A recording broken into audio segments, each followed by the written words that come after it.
The record of the week this week is Hold Me Closer. It's the new one by Elton John and Britney Spears. The album of the week, How to Be a Person Like Other People. That's the Embrace album.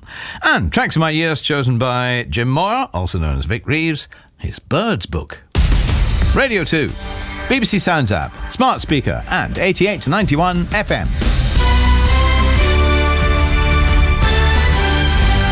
BBC News at 10 o'clock. This is Tom Harrigan.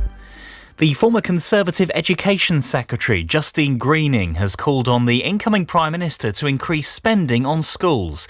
Head teachers are warning that soaring energy costs and increased wage bills are placing their budgets under intense pressure.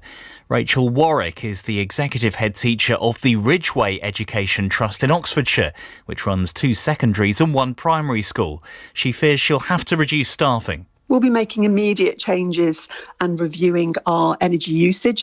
So turning the heating down, asking students and staff to wear extra clothing and extra sweaters. We talk about a recruitment freeze and people we might not replace if they choose to leave. But the scale of this is unprecedented. Conservative Party members have until 5 o'clock this afternoon to cast their vote in the leadership contest between Liz Truss and Rishi Sunak. The winner, who will be announced on Monday, will take over from Boris Johnson in Downing Street on Tuesday. President Biden has condemned Donald Trump and Republicans who support his Make America Great Again agenda as a threat to US democracy. Mr. Biden made the impassioned remarks 2 months ahead of midterm elections. A senior Republican congressman, Kevin McCarthy, accused the president of disparaging his fellow citizens. Britain's former ambassador to Myanmar, Vicky Bowman, has been sentenced to a year in prison by a court in the country for breaching immigration rules. Last month, Britain imposed new sanctions on businesses in Myanmar with ties to the military. Cancer charities have been praising the former BBC Breakfast host Bill Turnbull for raising awareness of prostate cancer and saving many lives. The broadcaster died on Wednesday at the age of 66, 5 years after he was diagnosed with the illness. It's the most common cancer in men, with 1 in 8 being diagnosed in their lifetime.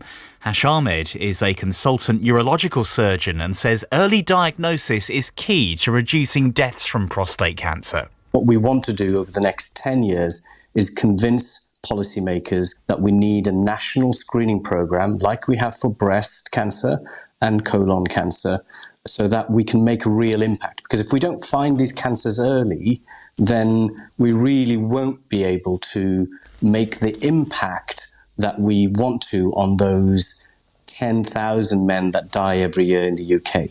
Thousands of people are expected to visit Bristol Zoo this weekend before it closes its doors to the public after almost 2 centuries at its current site in Clifton. It'll reopen in 2 years' time at a bigger location in South Gloucestershire, allowing the zoo to focus more on conservation.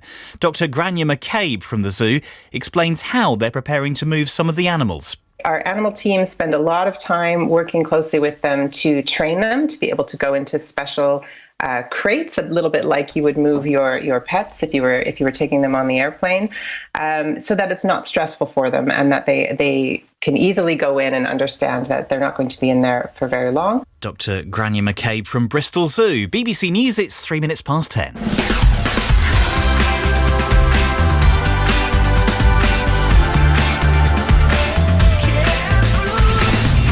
Listen live on the BBC Sounds app.